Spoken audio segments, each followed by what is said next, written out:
ალო ბატონო გიორგი გამარჯობა. Რაღაც საქმე მაქვს თქვენთან და გცალიათ რომ დაგელაპარაკოთ. მცხეთაში ხართ და საჭესტანზე ხართ. კარგი, მაშინ აწუში დაგირეკავთ.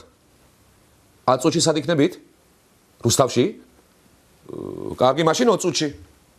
ბატონო? ოწუში გორში იქნებით? არა, ისეთი არაფერი, უბრალოდ თქვენზე რაღაც სიუჟეტია და კომენტარი მინდოდა და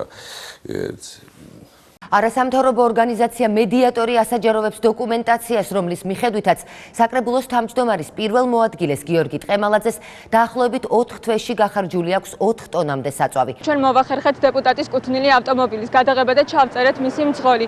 3 თვის განმავლობაში დაახლოებით 4 ტონამდე საწვავი დაწვა ამ ავტომობილს. 4 ტონას როგორ დაწვავს, გოგო? მიფიქრე, დღეში რამდენი უნდა იარო, თელი დღე დგას. უნდა წარმოვიდგინოთ, რომ ყოველდღიურად ეს ადამიანი ფარავდა 200 კილომეტრს, რაც ფაქტობრივად არის არანორმალური და აჩვენს კონკრეტულ ეჭვს.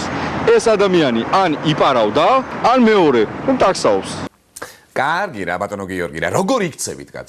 იქით საკუთარი მძღოლი გადარიეთ, აქეთ ჟურნალისტებს აურიეთ თავგზა და მათემატიკა და პატრული რა დღეში იქნება, საერთოდ წარმომიდგენთ კაც. ისე ხა ჩვენს პრინციპში რას გადავეკიდეთ ამ ადამიანს? იქნებ ავტომრბოლელია სულით და ბედის უკუღმართობის გამო საკრებულოში მოხვდა. არიცით ჩვენთან როგორ ხდება? ხარ შენთვის მსახიობობ, ყოფილ სპორტსმენობ, ან სულაც უსაქმურობ, მაგრამ ვინ გაჩერებს კაცო? დაგავლებს ეს ბედი ხელს და გადაგიწვდის სადღაც დასაკარგავში, საკრებულოში ან უარესი კაცო პარლამენტში. და რა უნდა ქნა ახლა ამ დროს? იძულებული ხდები საკრებულოში და პარლამენტში იმ მსახიობო, ის სპორტსმენო, იუსაქმურო. მერე გაგიჭირებენ საქმეს ახლა ბევრ ბენზინს ხარჯავ, ბევრ ბენზინს ხარჯავ, აქვს საშუალება და ხარჯავს. რა გინდათ, რა თქვენსაც ხარჯავს? ხო, მაშინ რა გამეთქმის, კაცო, ხლა ავდგები და სახში წავალ. ერთ წუთით ის საკრებულოში გადავრეკვერტი იქნება იაფად გამიყვანოს ვინმე.